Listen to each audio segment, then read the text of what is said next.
আজকে বিকেলবেলা আমরা তিনজন মিলে গেছি উত্তরপাড়া কফি হাউসে। আমরা তো আগেও গেছি, কিন্তু অয়নকে এবার ফার্স্ট টাইম নিয়ে গেলাম।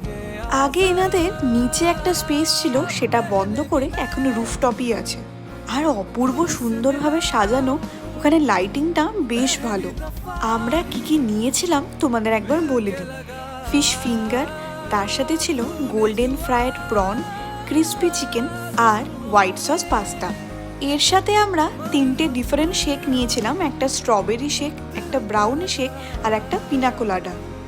এই সব খাবারের মধ্যে আমাদের সব থেকে ভালো লেগেছে পাস্তাটা আর ক্রিস্পি চিকেন, আর শেকের মধ্যে স্ট্রবেরি শেকটা। আমরা যেখানটা বসেছিলাম সেটা একদম আলোর নিচে, আর এত ভালো ভালো ছবি এসছে।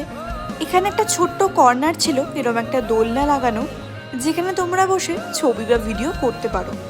এক কথায় অপূর্ব এক্সপিরিয়েন্স।